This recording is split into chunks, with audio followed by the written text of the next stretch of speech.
இந்த ப்ராப்ளம் பார்த்தீங்கன்னா HC வர்மா புக்ல சர்க்குலர் மோஷன் சாப்டர்ல இருக்க 15th problem.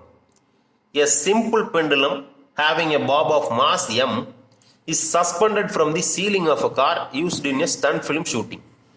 The car moves up along an inclined cliff at a speed v and makes a jump to leave the cliff and lands at some distance.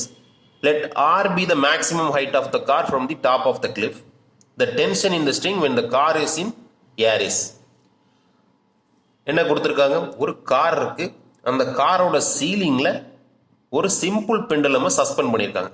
இப்போ இந்த car என்ன பண்ண போகுது அப்படின்னா வீன்ற வெலாசிட்டியில வந்து இந்த இன்க்ளைன்டு கிளிஃப் மேலே ஏறி ஜம்ப் பண்ண போகுது. ஓகேவா? அப்படி ஜம்ப் பண்ணல அந்த இன்க்ளைன்டு கிளிஃப்ல இருந்து அது ரீச் பண்ணக்கூடிய மேக்சிமம் ஹைட் எவ்வளோ அப்படின்னா கேபிட்டல் ஆர்.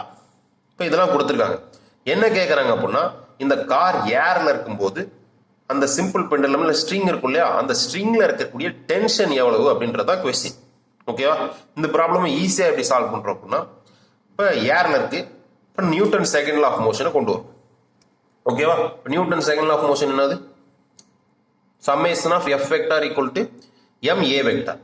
இப்போ ஏர்ல இருக்குது அப்படின்னா என்ன அர்த்தம் அப்படின்னா இது ப்ரொஜெக்டைல் மோஷனுக்கு வந்துருச்சு. இப்போ ப்ரொஜெக்டைல் மோஷனுக்கு வந்துருச்சு அப்படின்னா இதுல இருக்க ஆக்சலரேஷன் எவ்வளவு? ஆக்சலரேஷன் டியூ டு கிராவிட்டி தான். எந்த டைரக்ஷன்ல? டவுன்வர்ட் டைரக்ஷன்ல தான்.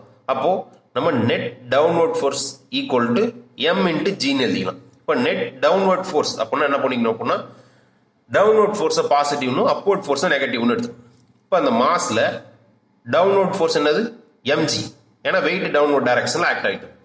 அப்வர்ட் ஃபோர்ஸ் என்னது? Tension. So M G minus T தான் இதுல இருக்க நெட் டவுன்வர்ட் ஃபோர்ஸ். அப்போ M G minus T equal to M into இந்த ஜி என்னது? ஆக்சலரேஷன் டியூ டு கிராவிட்டி, அதனால வந்து ஜி. ஓகே, இப்போ எம்ஜி எம்ஜி கேன்சல், அப்போ டி ஈக்குவல் டு 0. அப்போ என்ன சொல்லிடலாம்? இப்போ அந்த கார் ஏர்ல இருக்கையில அந்த ஸ்ட்ரிங்ல எந்த டென்ஷனும் இருக்காது. ஸோ ஆப்ஷன் டி தான் கரெக்ட் ஆன்சர் அப்படின்னு சொல்லிடலாம் இல்லையா? அப்போ கான்செப்ட்ஸோட எப்படி சொல்லலாம் அப்படின்னா இப்போ இது ரெண்டுமே ஃப்ரீ ஃபால்ல தான் இருக்கு. அதாவது இந்த காரோட சீலிங்கும் சரி, இந்த மாஸ் இருக்கு இல்லையா, இதுவும் சரி, ரெண்டுமே ஃப்ரீ ஃபால்ல இருந்துச்சுன்னா டென்ஷன் இன் த ஸ்ட்ரிங் 0 தானே. அப்படியும் கான்செப்ட் சொல்லாவும் இந்த ப்ராப்ளமை சால்வ் பண்ணணும். ஓகேவா?